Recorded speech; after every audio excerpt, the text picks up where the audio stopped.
I'm just going to read these words so that you know what they all are. I'm going to read them fairly slowly so that you can really hear me say them. When you're practicing, you can read them faster. Just make sure you're saying them correctly and that you are reading them out loud. It's good to practice your fluency out loud, not just reading in your mind. So here we go. Trash, scratch, blast, strand, chance, spend, shred, pledge, shelf, swept, head, dead, bread, spread, threat, quick, squid, thrift, thrill, shrimp, knob, soft, stump, stump, notch, scrunch, struck, grudge, skull, thumb, shrimp, spend, trash, head, quick.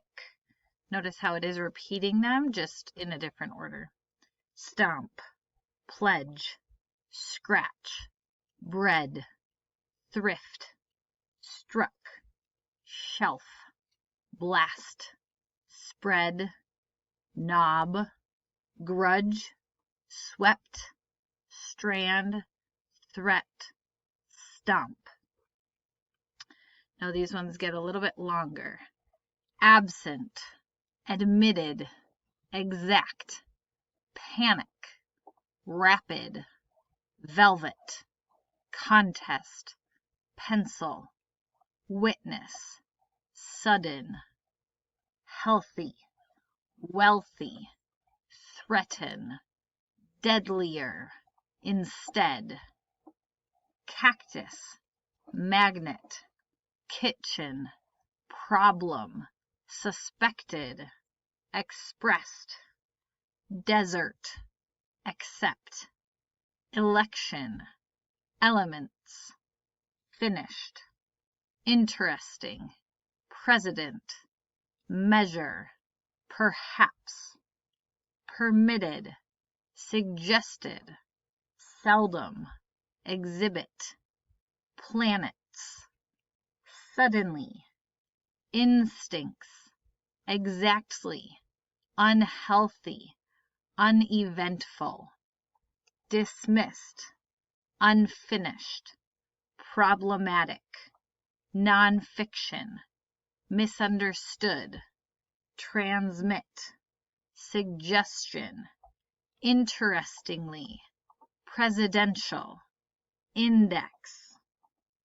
So remember, you're going to read the words, see how many words you can say in 1 minute, underline the short vowel sound, and then you'll practice reading them again for 1 minute. If you want to read them more than that, go for it. That is great practice. If you're not sure what any of them mean, feel free to go look them up in our one of whichever week that was, practicing new words. There's not context clues for these words, but you can still go use resources, go Google them, and figure out what they mean if you want to. Good luck.